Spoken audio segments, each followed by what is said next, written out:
15 de setembro de 2024. A Escritura diz que Satanás persiste em transformar-se em anjo de luz. O nosso Senhor Jesus Cristo falou a respeito do pai da mentira e que nós precisamos nos revestirmos com todo o conhecimento, com toda a armadura de Deus para conhecermos as faces desta serpente. Todos nós conhecemos o Padre Kelvin. Até quando um homem pode suportar calúnias, humilhações na sua história de vida e ser ridicularizado por profissionais da política, da música e por fiéis que dizem amar a Deus, mas preferem ladrões e feiticeiros da mídia do que um sacerdote? Vejamos a face de Satanás e de suas propostas, como de dar pão e água e oferecer os reinos do mundo às pessoas, como foi oferecido ao nosso Senhor Jesus Cristo. Pois está escrito, pois que pus diante de ti a vida e a morte, a bênção ou a invocação do mal. Vamos ver alguns vídeos e vamos, por nós mesmos, identificar a quem nós estamos servindo. Eu sou cristão, casado na igreja, batizado, crismado e frequentador de igreja. Mas eu não estou vendo na sua cara um representante da igreja. Porque você não percebeu? Eu estou vendo um impostor. Eu estou vendo alguém disfarçado aqui na minha frente. Que eu não sei como é que conseguiu enganar tanta gente. Então qual é o discurso da direita no mundo inteiro? Pátria amada, costumes e religião. E religião. Então o que é que nós temos que construir? Isso eu tenho, inclusive, feito proposta, falei com o chanceler Olaf Scholz, falei com o Macron e vou falar com todos os líderes. Os setores progressistas e democráticos da sociedade precisam se preparar para construir uma narrativa para desmontar esse discurso atrasado, xenófobo, um discurso que não leva a nada. E essa pauta da família, a pauta dos valores, é uma coisa muito atrasada. Como alguém que se diz crismado pode dizer estas palavras? Prestem bem atenção e pensem por vós mesmos.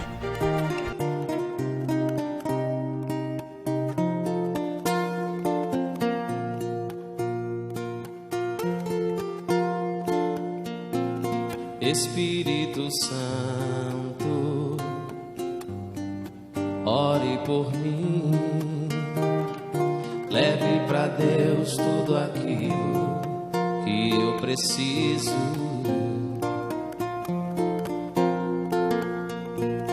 Espírito Santo, use as palavras que eu necessito usar, mas não consigo. Me ajude nas minhas fraquezas, não sei como devo pedir, Espírito Santo. Através desse vídeo, nós vimos claramente de Lula dizer que foi crismado. Mas, se foi crismado, ele deve servir aos preceitos do reino de Deus, do nosso Senhor Jesus Cristo. É Lula alguém que respeita a fé católica, respeita o Evangelho de nosso Senhor Jesus Cristo? Vamos ver agora alguns políticos conhecidos na cidade de Uberlândia e avaliem vocês mesmos a forma deles pensarem e qual o seu envolvimento com a busca pela verdade de nosso Senhor Jesus Cristo. A quem eles servem? Seria o pai da mentira? Aqueles que herdaram a sociologia do passado, a filosofia, e aquele que roubou todos esses pensamentos, tornando-se o grande revolucionário salvador, o Deus Karl Marx. Esse a quem, através deste vídeo, vocês entenderão a quem ele serve, se é a Deus ou aos homens. Toda a Escritura Sagrada. Ele é, atualmente, na Igreja Batista Central, professor dominical. Devemos nos perguntar, é claro que a invasão do marxismo nas igrejas cristãs, Jesus estaria de mãos dadas a filosofia marxista, que destruiu a sociologia utópica, aquela que criavam as leis mediante o entendimento, trazendo benefícios à sociedade, e abriu mão para essa chamada sociologia científica marxista, que brutalmente matou, destruiu, humilhou, zombou a mais de 100 milhões de pessoas. Quem é que vai santificar a ocorrência desta história? Gente, vereador Murilo aqui, olha isso, eu só acredito porque tá no próprio Flick lá no Instagram do prefeito. Gente, é o Padre Kelman, uma das figuras mais bizarras surgidas na República nos últimos anos. Foi a grande estrela da festa de lançamento da candidatura do vice, esse aí ao lado do prefeito Paulo Sérgio, prefeito de Uberlândia. Esse é o padre de festa junina, aquele padre fake. Quem ordenou esse padre? De onde que ele é? De que igreja que ele é? Isso é até desrespeito com a igreja católica. Eu, como católico, como cristão, falar que um padre desse tá lá no palanque de um evento, lançando o prefeito de Uberlândia, abençoando o evento, ele é falso. Mas deu certinho, porque ele é falso igual o governo do Odel, que é um governo que vive de propaganda.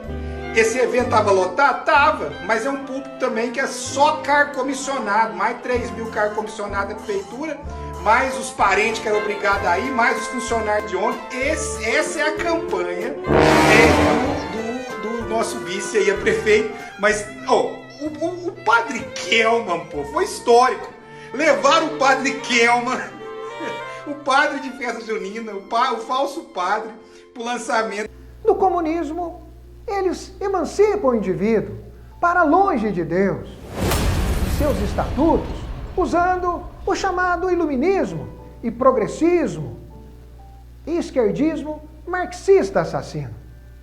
Não é fácil ser ridicularizado em seu país com uma história de vida tão bonita como de Padre Kelman, dedicado ao ministério, abriu mão da sua vida como um homem para seguir aquele que acreditou que nós pudéssemos olhar para Deus e não para os homens, que entrou, transpassou as suas mãos e com sangue conquistou os nossos corações, de nós não nos acharmos tão inteligentes em retóricas e não ajoelhar a Deus, como diz o nosso Senhor Jesus Cristo, em Mateus 6,9, que todas as coisas pertencem a Deus, pois Ele criou todas as coisas, e sendo todas as coisas dele, pois Ele tem o reino, a glória e o poder. E muitos insistem a servir estes, que querem tirar a soberania do Senhor, o Todo-Poderoso, e humilhar os seus servos.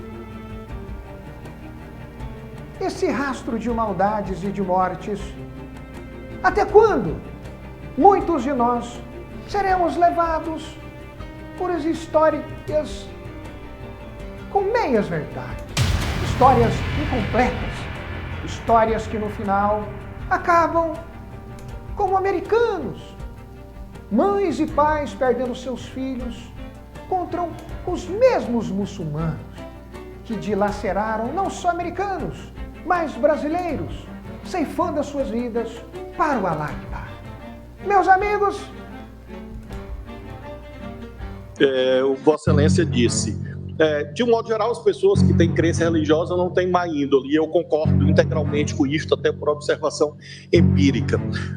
Infelizmente, contudo, o diabo é ardiloso, e nós temos os falsos religiosos. Até mesmo o ministro Alexandre conviveu com determinadas atipicidades recentemente na cena brasileira, uma vez que, por exemplo, alguém pode Era o padre de festa junina. Não deu extrema-unção?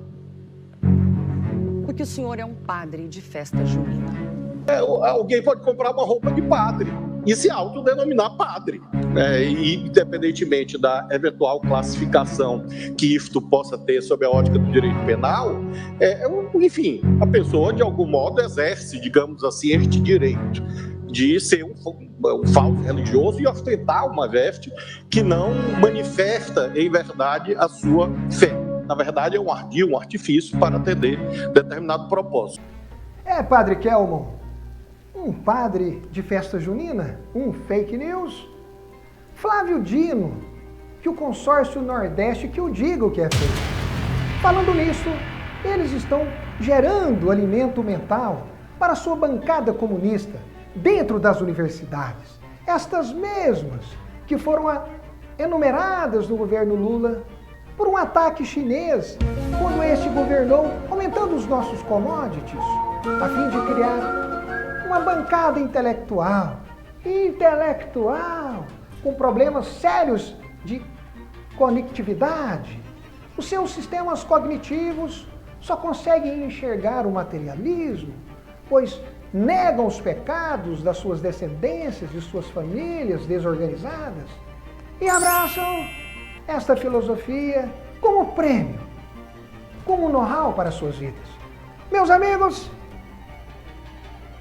prestem muito bem atenção, para nós não sermos enganados destes que querem permitir todos os deuses das macumbaria, das feitiçarias, mas odeiam a Jesus, pois querem destruir Israel e fazem acordos com ditadores muçulmanos que escravizam suas mulheres e são ditadores em suas camas, tendo tantas mulheres para servir aos seus propósitos.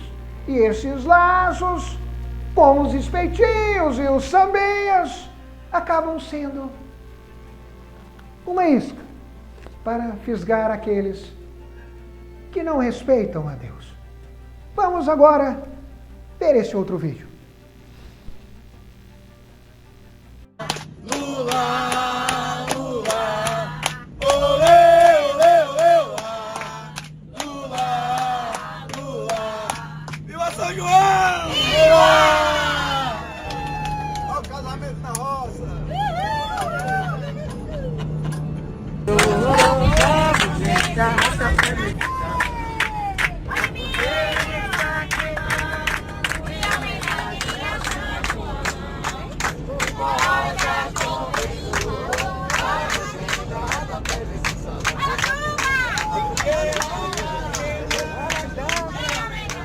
São João já passou, padre.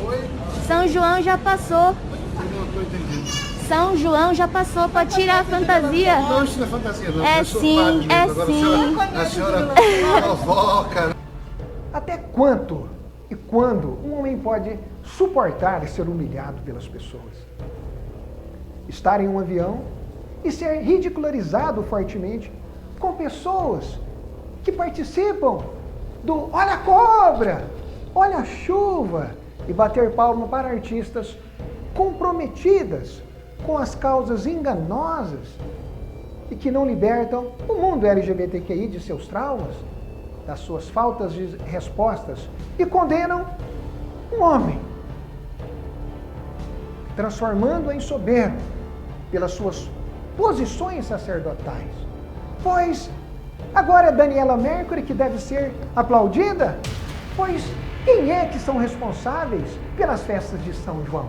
Não seriam este padre?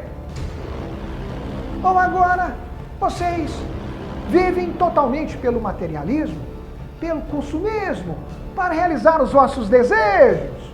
Meus amigos, até quanto um homem pode suportar defender os pregos que nos disse para buscarmos a verdade? Padre Kelmo com as mãos limpas, como um bom servo, esperando que eles entendam e sigam a Jesus Cristo. A personalidade desses políticos, a quem eles servem? Existe uma nova ordem mundial? Se existem estas pessoas, eles querem sucumbir à nossa ordem já implantada. Meus amigos, tirem as suas próprias conclusões. Judas esteve com Jesus Cristo e o entregou à morte. Muitos, como Lula, são batizados, mas seguem filosofias humanas. Lula traiu o ministério de Jesus Cristo e as ordenanças do Evangelho. Todos estes que criticaram o padre Kelmon, será que estão no caminho certo de representar o Evangelho de Cristo? Vamos ver o que o padre Paulo Ricardo pode nos informar sobre isso.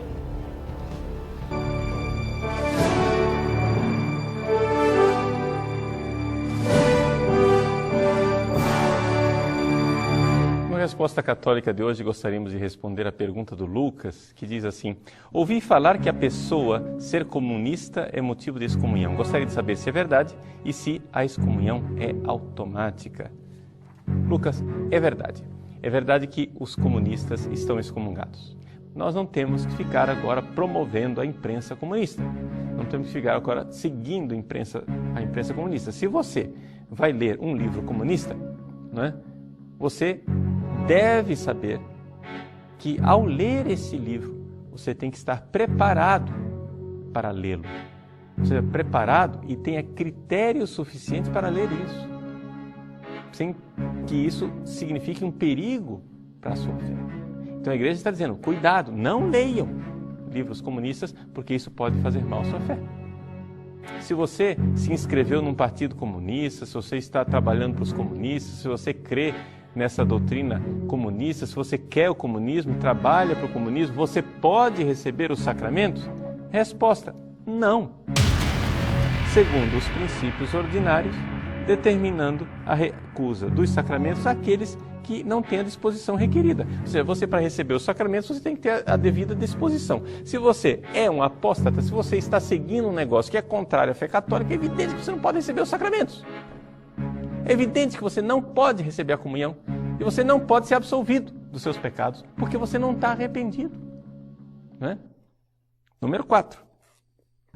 Fiéis cristãos que professam a doutrina materialista e anticristã do comunismo, e sobretudo os que a defendem ou propagam, incorrem pelo próprio fato, como apóstatas da fé católica, na excomunhão reservada de modo especial à sé apostólica?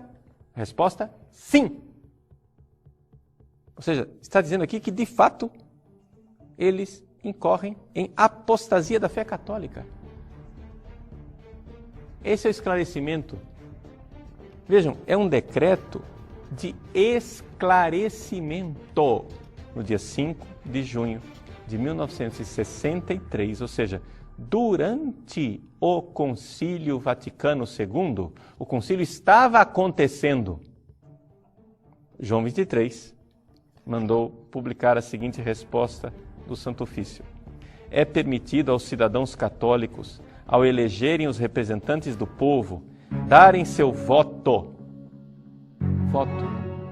a partidos ou candidatos que, mesmo se não proclamam princípios contrários à doutrina católica e até reivindicam o nome de cristãos, apesar disso, se unem de fato aos comunistas e os apoiam por sua ação?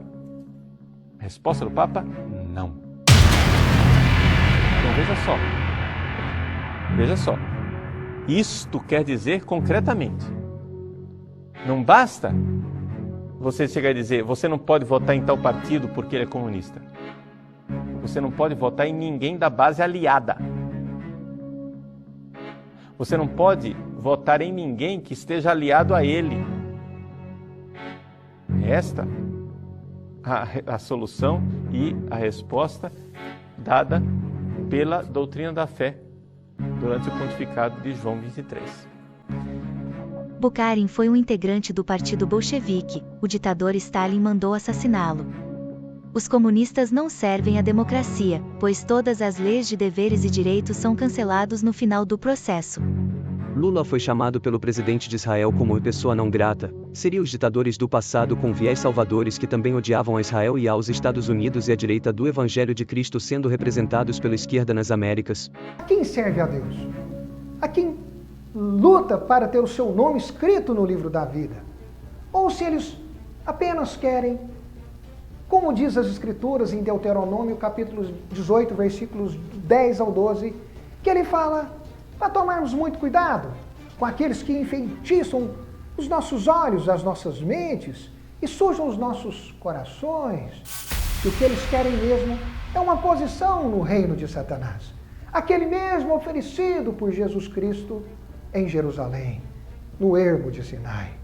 Meus amigos, vamos ouvi-lo e darmos um tempo a mais para que eles se expliquem e que nós possamos compreender aquela colher de pedreiro na mão do nosso querido Padre Kelmo, o chamado Padre de Festa Junina.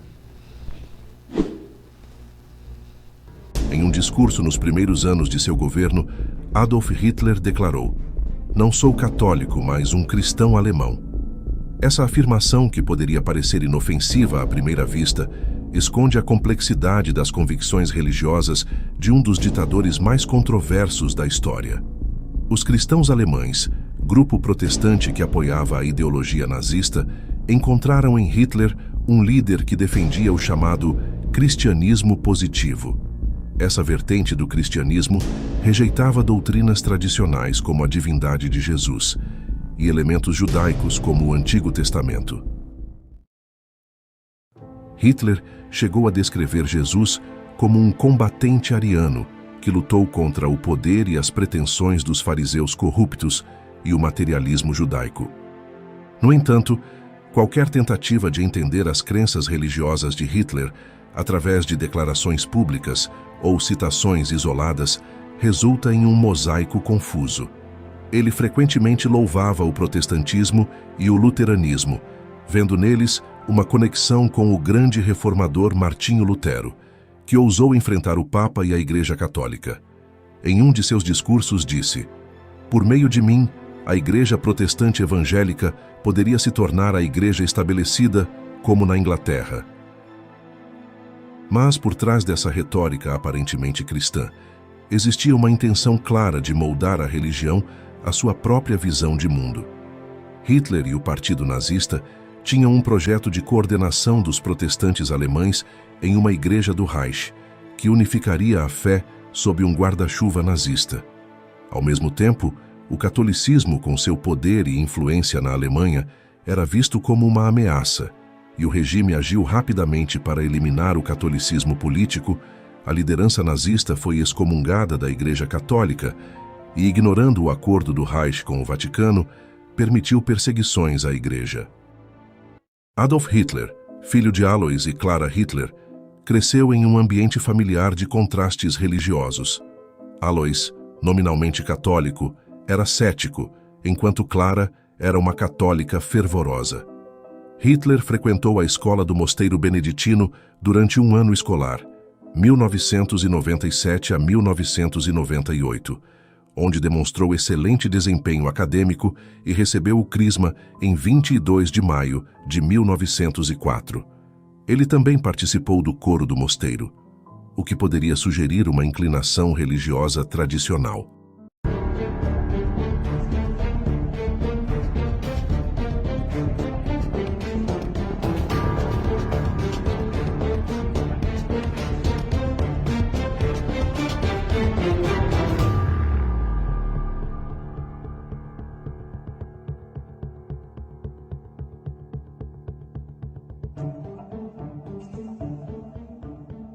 Contudo, segundo o historiador Michael Riesman, o jovem Hitler foi influenciado pelo pan-germanismo na escola e começou a rejeitar a Igreja Católica, recebendo o crisma apenas por obrigação.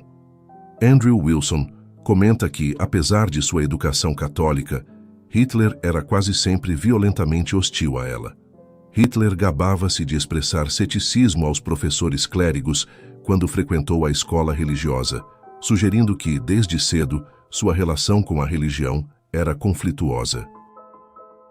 As declarações públicas e privadas de Hitler revelam um homem espiritual, porém contrário à religião organizada. Em suas posições de poder, ele ordenou a inclusão da frase "Gott mit uns", Deus está conosco, nas fivelas dos uniformes militares, o que pode indicar um respeito superficial pela fé, ou um uso político da religião. When we were brought here, we were brought by train. A guard slapped my face. On their belts, they had written, "Gott mit uns." God is with us. Now, who is to say that he is not? Perhaps he is. Is there any other explanation? Um episódio interessante é narrado por Albert Speer, arquiteto do regime nazista, em seu livro de memórias, Por Dentro do Terceiro Reich. Speer relata que Hitler ficou impressionado com uma história contada por uma delegação de árabes, especulando que o mundo teria se tornado muçulmano se os berberes e os árabes tivessem vencido a Batalha de Tours no século 8 d.C. Hitler teria dito: "Veja, foi nossa desgraça ter a religião errada. A religião muçulmana também teria sido muito mais compatível conosco do que o cristianismo. Por que tinha de ser o cristianismo com sua mansidão e flacidez?" Essa declaração revela o pragmatismo de Hitler em relação à religião. Ele via as crenças religiosas não como uma questão de fé pessoal, mas como uma ferramenta para fortalecer a nação e o Estado. A escolha da religião para Hitler deveria servir aos interesses do poder, e o cristianismo, com sua ênfase no amor e na humildade, era visto como inadequado para o espírito guerreiro que ele queria incutir no povo alemão.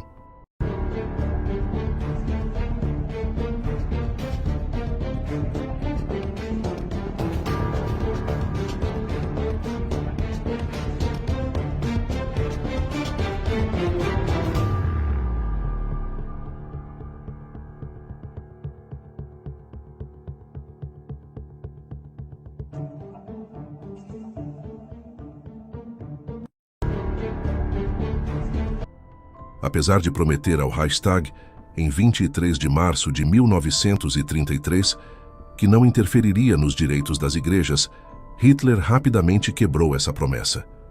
No campo de concentração de Dachau, clérigos que se opuseram ao regime nazista foram encarcerados. A partir de dezembro de 1940, Dachau tornou-se o centro de detenção de clérigos, com mais de 2.000 clérigos presos, sendo em sua maioria católicos romanos. Entre os prisioneiros havia também protestantes, testemunhas de Jeová, ortodoxos gregos e até muçulmanos, mas os jesuítas formavam o maior grupo entre os clérigos encarcerados.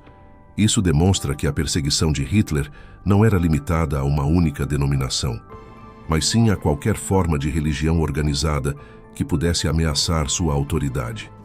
Nos discursos públicos, especialmente no início de seu governo, Hitler frequentemente louvava a cultura cristã alemã e sua crença em um Cristo ariano. Em uma ocasião, antes de sua ascensão ao poder, ele discursou perante uma multidão em Munique, afirmando: "Meus sentimentos como cristão mostram-me meu Deus e Salvador como um lutador. Quão formidável foi sua luta contra o veneno judaico. Como cristão, eu tenho o dever de ser um guerreiro pela verdade e pela justiça." Essas palavras, cheias de fervor religioso, foram estrategicamente escolhidas para atrair os cristãos alemães ao seu lado. Contudo, uma vez no poder, Hitler começou a diminuir a influência da religião na vida pública, contradizendo suas próprias declarações anteriores. Joseph Goebbels, um dos principais assessores de Hitler, em uma entrada de diário de 28 de dezembro de 1939, escreveu que o Führer rejeita apaixonadamente qualquer pensamento de fundar uma religião. Ele não tem intenção de se tornar um sacerdote. Seu único papel exclusivo é o de político. Em outra entrada, de 8 de abril de 1941, Goebbels observou: "Ele odeia o cristianismo, porque ele desabilitou tudo o que é nobre na humanidade." Essas observações indicam que, apesar de usar a linguagem religiosa em público, Hitler desprezava profundamente o cristianismo. Para ele, a religião era uma ferramenta a ser manipulada, não uma fonte de orientação espiritual.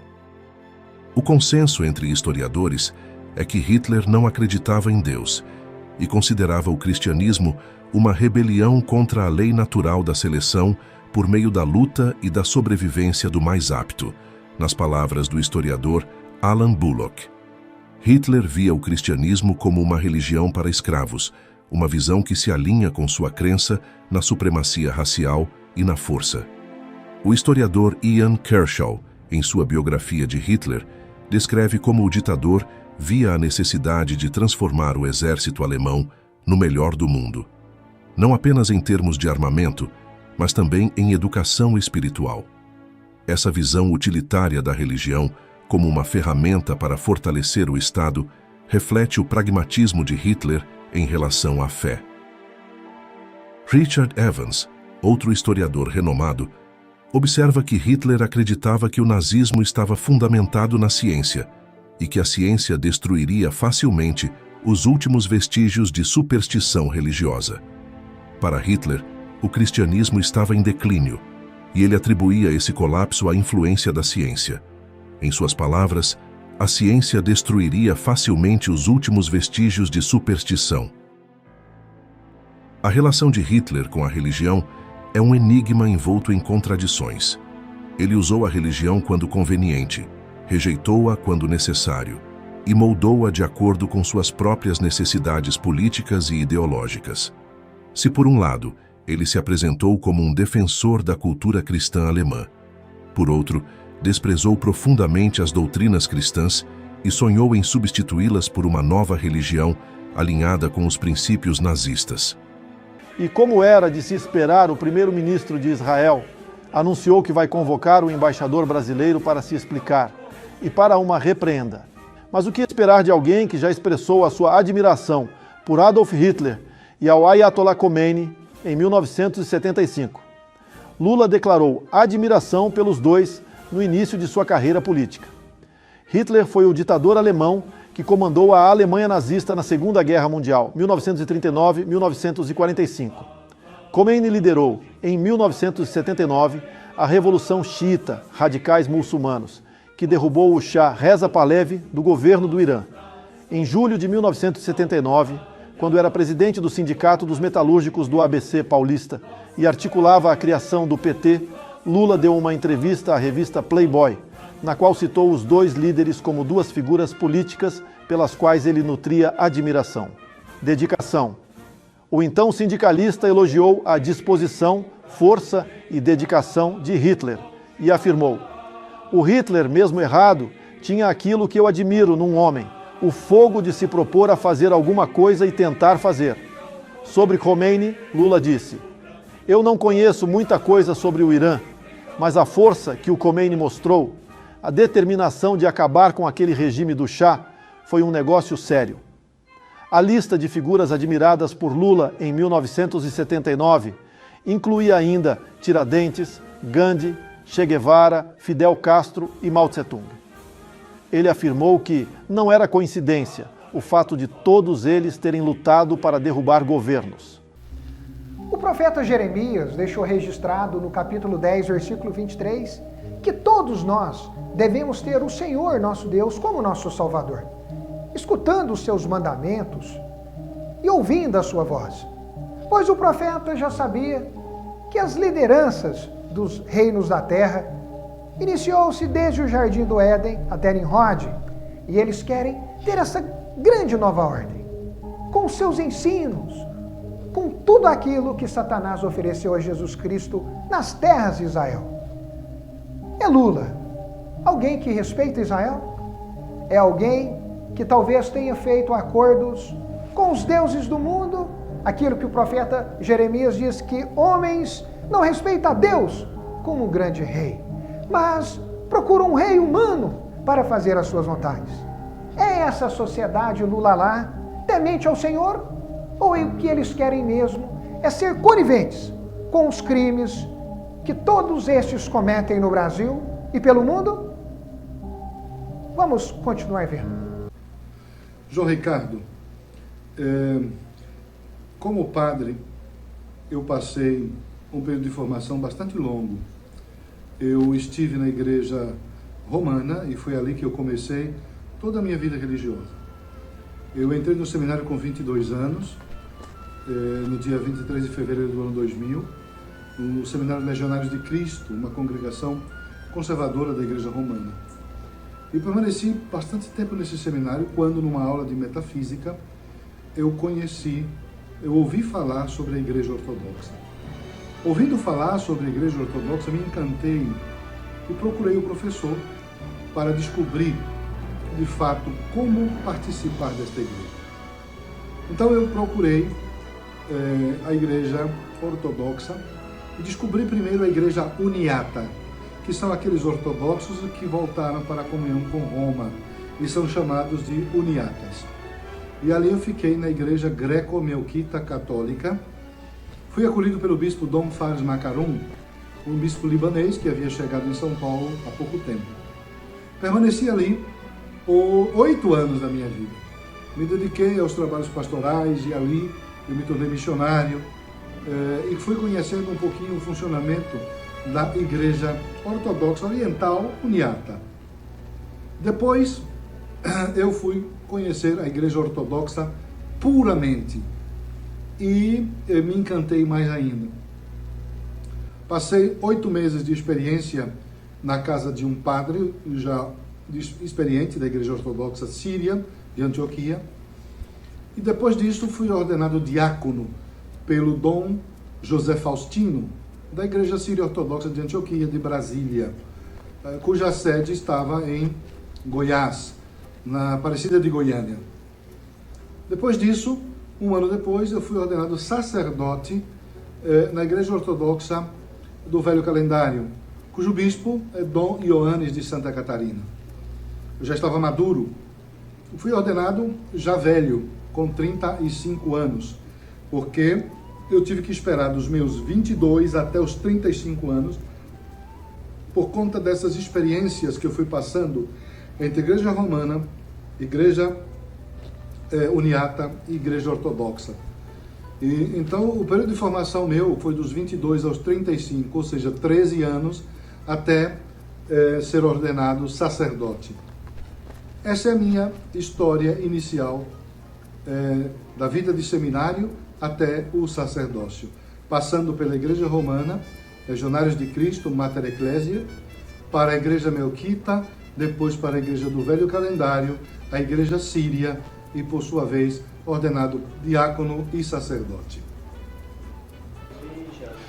É lamentável, João Ricardo, saber que uma mulher artista, que se diz cantora, não saber respeitar o diferente, a pessoa que pensa diferente que ela. Quando terminou as eleições presidenciais, logo no segundo dia, eu deixei Salvador e fui para São Paulo, onde eu resido. E quando estava adentrando a aeronave, no aeroporto 2 de Julho, em Salvador, a senhora Daniela Mercury, que eu até admirava, mas eu não admiro mais, simplesmente porque me viu, entoou um cântico dos festejos juninos do Brasil. A fogueira está queimando em homenagem a São João. E o seu coro de idiotas úteis repetiram as mesmas palavras que ela. Eu simplesmente continuei caminhando no corredor da aeronave, fui até a minha poltrona e lá sentei-me e fiquei apenas ouvindo aquelas baixarias e pouca vergonha de pessoas que não têm vergonha, de pessoas que não respeitam o diferente, de pessoas que até antes desse momento eu dava algum tipo de valor, mas agora já sei que não valem nada, porque não respeita o diferente. Falam de democracia, mas não passam de ditadores e idiotas úteis. É isso que eu acho. João Ricardo, uma das coisas que me deixou assim um pouco indignado foi realmente o descaso para comigo vindo de quem não deveria vir. Nós temos um STF, um Supremo Tribunal Federal, que deveria aprender a respeitar as pessoas. Eu fiquei surpreso com a falta de respeito destes magistrados que se julgam juízes e ministros desta nação. Flávio Dino, junto com Luiz Barroso, eles, numa sessão plenária do partido do STF, estavam ali fazendo chacota do Padre Kelmo. Que absurdo! Fazendo chacota do Padre Kelmo, me chamando de falso padre, fazendo afirmações mentirosas, caluniosas. E o Flávio Dino ainda teve a coragem de dizer que é fácil, ele simplesmente comprou uma roupa e se vestiu de padre.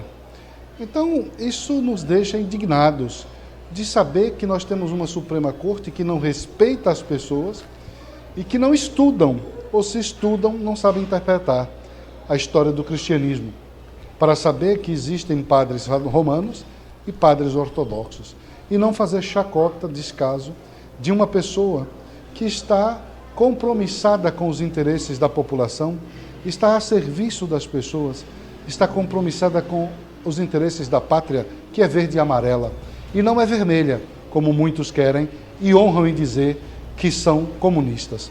Eu tenho a honra de dizer que sou brasileiro, patriota, e que tenho um modelo e um exemplo de um grande político do passado como referência, Dom Pedro II.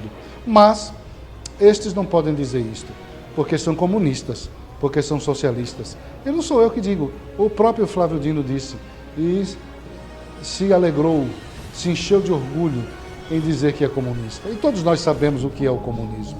O comunismo mata, destrói valores, princípios. O comunismo é uma doença. O comunismo quer fazer o Estado grande. O socialismo é a preparação, então, para esse comunismo, que é a ausência de Deus, a ausência de valores, uma anarquia total. Então isso me deixou bastante indignado.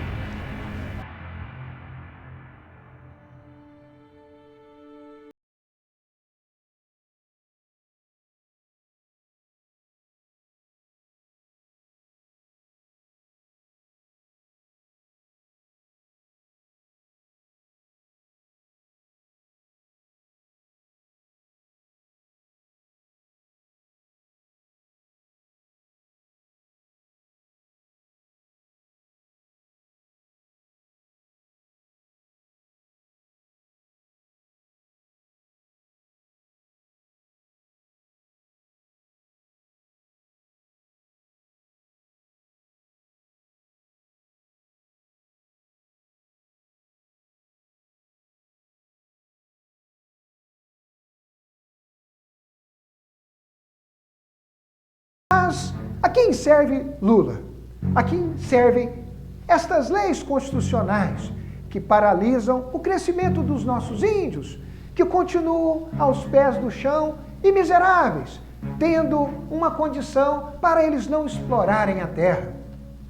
Seriam essas visões de leis que mantêm os nossos índios como em 1500, travados, com seus pezinhos no chão, sem poder usar os sapatos que os brancos usam, as nossas belas chinelas. Mas serão estas leis coniventes com aqueles ladrões que eles querem implantar a nova ordem mundial?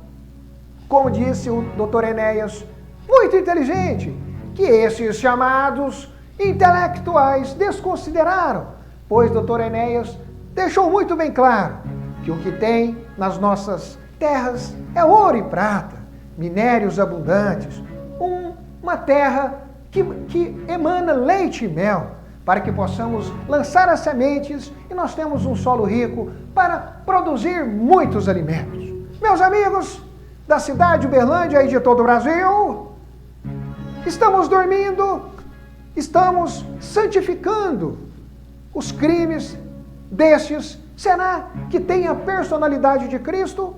Ou Luiz Inácio Lula da Silva e todos esses que foram treinados através desta grande revolução chinesa, russa, que desde 1920 encanta as cabeças dos mais humildes, naquelas frequencinhas mentais comparados a chimpanzés. Meus amigos, vamos continuar tendo novos exemplos para que vocês despertem quem realmente teme o Senhor e ama o nosso Brasil e a nossa independência. Solta o vídeo!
meus amigos de Roraima, meus amigos de Boa Vista, de toda a região norte do Brasil. Nós precisamos levar a verdade à tona. Eu quero falar de vocês aqui sobre os povos indígenas. Nosso estado de Roraima, são mais de 100 mil índios que existem em nosso estado de Roraima. E a região norte como um todo, isso ultrapassa aí um número que nem eu sei, mas é um número bem grande da população indígena. E esta população está sendo menosprezada, está sendo maltratada, manipulada por este governo federal que está aí. E eu vou dizer por quê. Em 2023, mais de 363 Yanomamis mortos. Agora, no primeiro trimestre de 2024, mais de 75 índios mortos Yanomamis. Isso só da etnia Yanomami, sem falar das outras etnias. Veja o descaso com os nossos índios. Uma criança, estes dias foi filmado, uma criança abandonada, jogada nas calçadas de Boa Vista. Um estado que tem mais de 100 mil índios. O descaso é total. Existe uma ONG aí que está tentando alimentar os Yanomamis com muita dificuldade e o governo federal não está nem aí para os povos indígenas. Para que existe Ministério de Povos Indígenas? Para que existe ministra Guajajara? Para fazer figuração? É para isso que a senhora existe? Vai cuidar do teu povo de verdade, ou não passará de mais uma traidora do próprio povo. Nós precisamos agir com honestidade, com verdade e fazer com que o dinheiro público chegue lá na ponta do povo indígena, que precisa de atenção, de cuidado e de respeito. Somos uma nação miscigenada, índio, preto e branco. Esta é a formação do brasileiro. E nós não podemos desprezar os povos indígenas. Que Deus abençoe Roraima, que Deus abençoe toda a região norte e que Deus abençoe os nossos irmãos indígenas. Dia 22 de agosto estarei aí com vocês, meus irmãos indígenas do estado de Roraima. Um grande abraço. Boa tarde. As autoridades aqui de Boa Vista, a gente está aqui, olha, nesses acampamentos aqui do meu irmão, que sempre estão lá na associação, e nós não podemos estar mantendo eles, nós não temos condições de estar mantendo eles, porque isso é obrigação das autoridades, entendeu? Cadê a FUNAI que não está atendendo esse pessoal aqui?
Para aqueles que estão do lado do conhecimento de Cristo, que Cristo deu a sua própria vida, derramou seu sangue, para que todos nós pudéssemos ter a liberdade como filhos de Deus, de vivermos como diz as Escrituras, como diz a bela filosofia.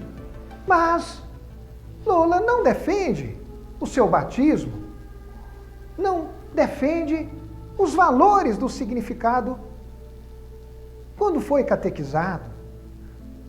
Estas palavras mostram claramente a quem ele serve: aos inimigos do Senhor, aqueles que vêm há milênios perseguindo Israel, perseguindo a Cristo, perseguindo as Escrituras Sagradas, pois, como ele mesmo disse, que tudo isto aqui é coisa do passado, ultrapassado. Mas nós temos visto quem irá ser maior do que Deus, pois o que ele defende são os seus deuses, que começou em Emily Durkheim, Darwin, Sigmund Freud, Nietzsche, Karl Marx, Friedrich Engels, Gramsci. E nós sabemos que em 1920 o comunismo se instalou nas Américas e conseguiu, através, como Satanás ofereceu a Cristo, as barganhas dos espetinhos, dos sambenhas, enganou a muitos a esta filosofia do materialismo. Meus amigos, de que lado nós estamos? Dos homens? Daqueles que dizem ser crismado, batizado, frequentador da Santa Igreja, sem desconsiderar os irmãos crentes, protestantes? Observe-se bem, qual é a frequência como sendo um presidente para defender a nossa soberania? O Estado democrático de direito? A quem eles servem? A que contexto de nova ordem mundial haverá de dominar as Américas?